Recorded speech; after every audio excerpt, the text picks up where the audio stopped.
My name is Dr. Onyeka Ihezie, and I'm here with my colleague, Dr. Tao-Lee Nguyen, and we are regulatory business process managers within the Division of Regulatory and Business Process Management in the Office of Pharmaceutical Quality in Cedar.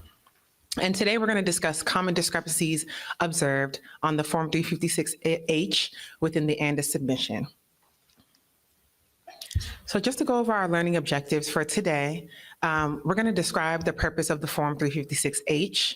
We're going to talk a little bit about why it's important, and we're going to be sure to include why it is the formal cover document for submissions, and also why the form ensures that the required information is being provided.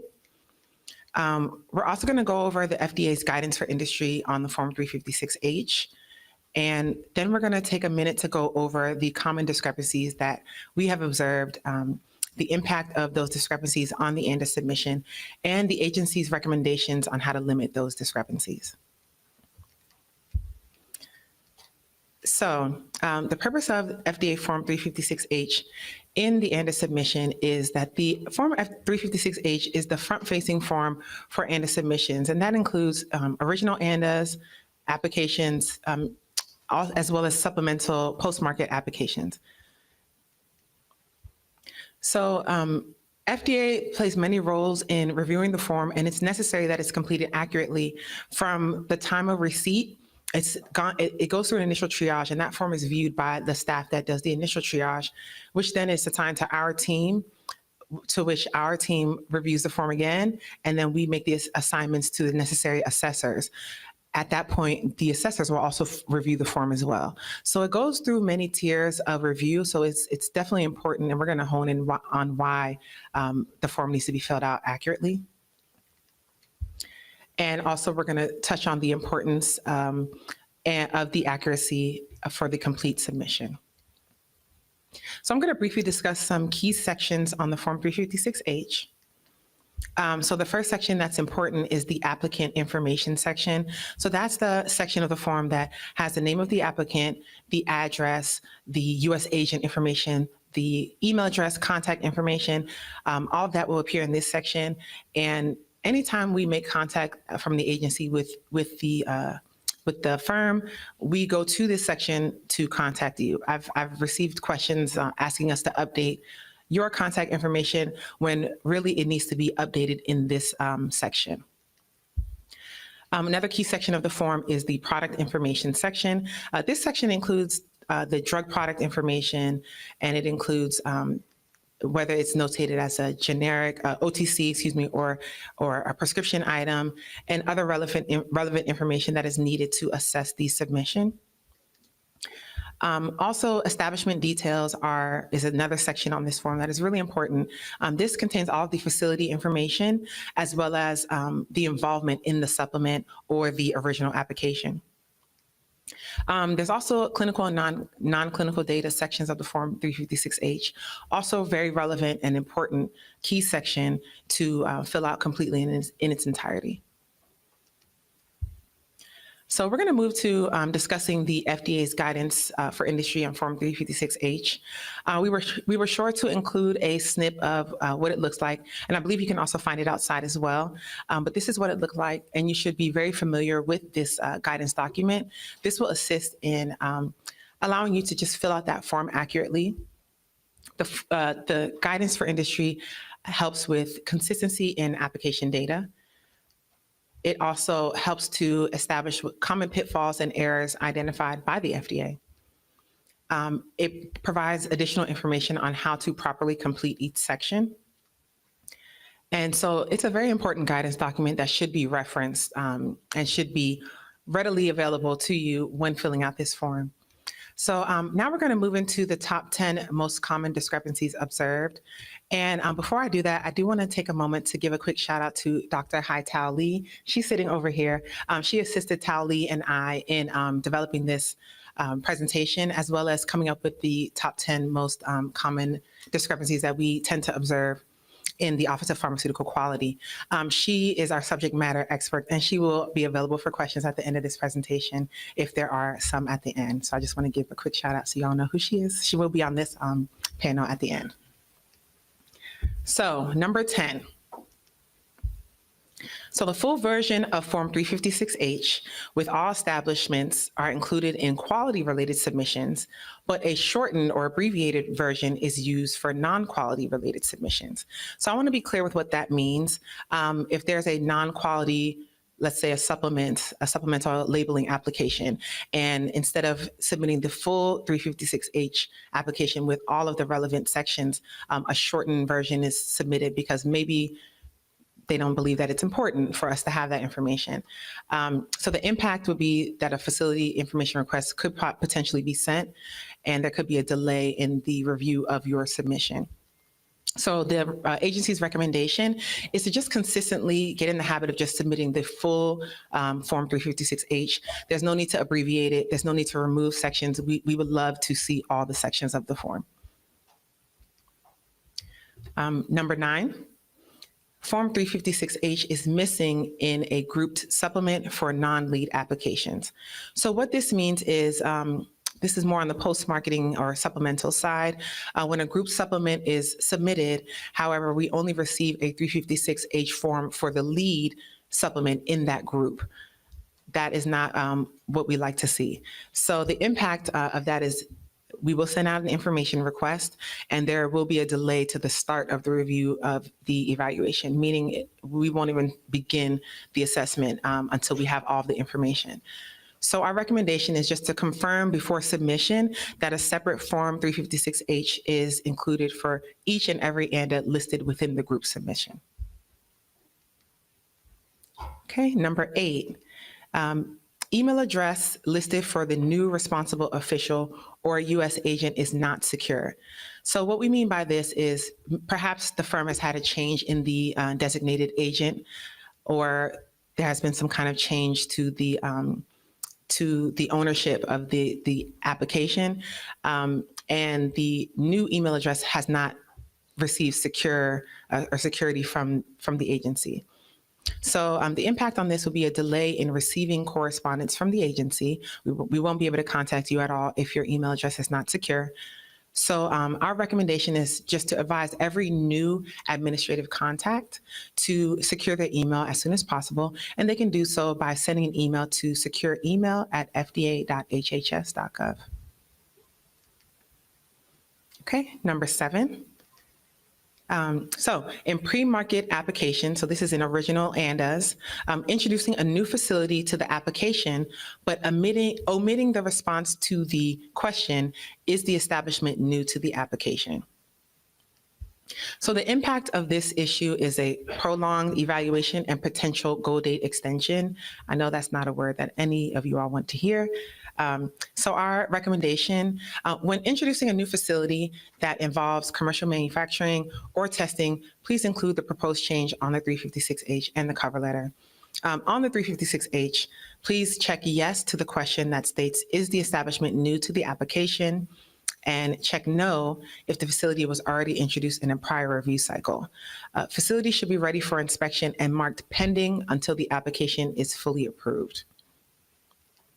So I'm just going to get into an example of just what I just went over. I know I can be visual. I like to see it, so it kind of helps to understand. So we're going to provide a visual here. So a new facility is introduced within the current submission, and we're talking about pre-market applications here. So this is a snip of what the form looks like. So this question here, is the establishment new to the application? We would like to see that checked yes. And then what is the status of the establishment, so the facility, and we would like to see that checked as pending here. Okay, and for a facility that is previously introduced in a prior assessment cycle, meaning you have received a complete response letter, maybe in review 1 of the original submission, and now you have responded to that CRL with a new amendment. So again, another snip of the form. Is the establishment new to the application? No, at this point it would not be new because it was introduced in the prior review cycle. So we'd like to see that checked as no. And then for the status of the establishment, again, it should remain pending until the full approval of the pre-market application. Okay, so I'm going to turn it over to my counterpart, Tao Lee, who's going to discuss the remaining discrepancies and conclude the presentation. Thank you, Onyeka, for the first half of the presentation. My name is Tao Lee, and I'll continue from here with discrepancy number 6. In post-marketing applications, multiple facilities are proposed among different supplements and submitted concurrently, but the response to question, is this establishment involved in the change described in the supplement, is omitted. The impact of this omission is that it will require us to take additional time to complete our review. Our recommendation is to check yes to the question, is the establishment new to the application? Check yes if to the question, is this establishment involved in the change described in the supplement? Meanwhile, you'll want to check no to this question for all other proposed facilities that are submitted concurrently in a different supplement. Facilities should be ready for inspection and marked pending until the application is fully approved. So let's go over an example again of this. If you're proposing for a new facility in a supplemental ANDA, you'll want to check yes, the establishment is new to the application. Yes, it is involved in the change described in the supplement, and its status should be marked pending. Now, for all the other facilities that you're proposing for that are submitted concurrently in a different supplement, you'll also want to check yes, the establishment is new to the application. Keep the status as pending, but what you'll do differently now is that you'll check no, the establishment is not involved in the change described in this supplement. Number 5, facilities on Form 356H are not reflected in relevant sections of Module 3 or vice versa.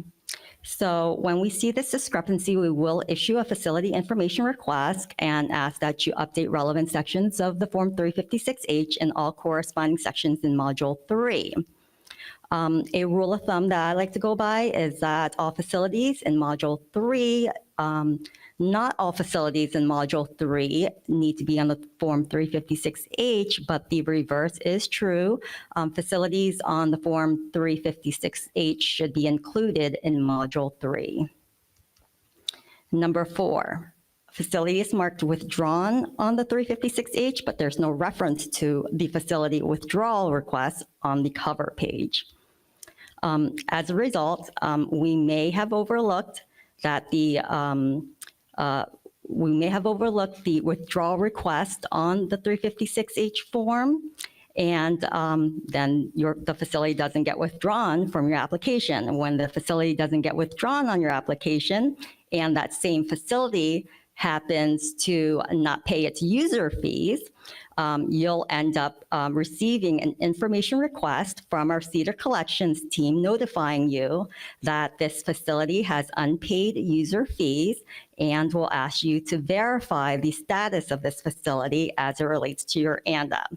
So to prevent this trickle-down effect, we recommend that when you're requesting for a facility withdrawal, to both include it on the 356H and alert us by making reference to it on the cover page. For post-marketing applications, facility withdrawal requests may be submitted as a standalone CBE 0, or if you want to submit it with another post-approval change, we recommend that the post-approval change be CMC or quality related. Number 3. Previously approved facilities are still checked as pending, withdrawn facilities still checked as withdrawn. In some cases, we have seen facilities that have been, that are marked pending, and they've been approved years ago. So as a result of the facilities not accurately being reflected on the 356H, it does take us a little bit longer to go through all the facilities, and this may prolong our evaluation. So we recommend that every time you receive an approval letter, make sure to update the facility status from pending to active, or remove the withdrawn facility from the form entirely once it's been withdrawn. Number 2. The FEI number lists the DUNS and vice versa, or the FEI number doesn't reflect what the agency has. While this is a minor administrative error, we are required to send an information request, and we'll ask you to clarify and update the information. To prevent all of this additional administrative work, we ask that you confirm the accuracy of the numbers on the FDA data dashboard. And number one, not all API facilities are listed in the application, either on the 356H or in Module 3.2. When an API facility is missing, we will send out an information request and ask that you contact your DMF holder to identify and include all API facilities. In some rare instances, a goal date extension may even apply. So we recommend that whenever you're proposing for a new DMF source or a new DMF site, we recommend that you always contact your DMF holder to identify and include all API facilities which are used to support the commercial manufacturing of the API.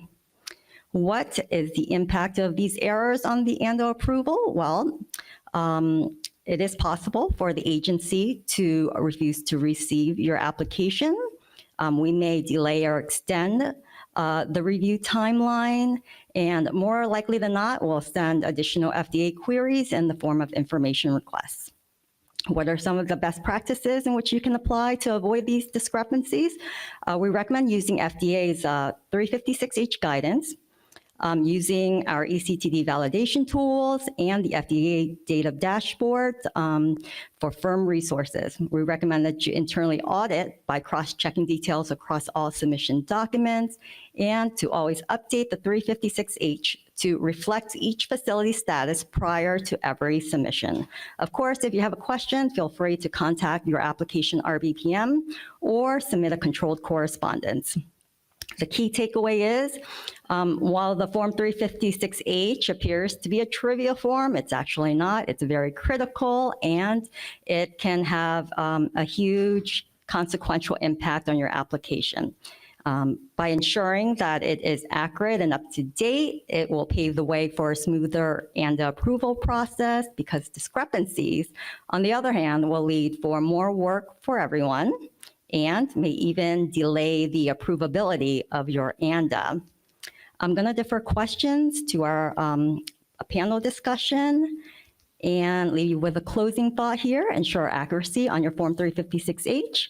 Review, validate, and follow FDA guidance. A thorough submission today leads to a faster approval tomorrow. Thank you.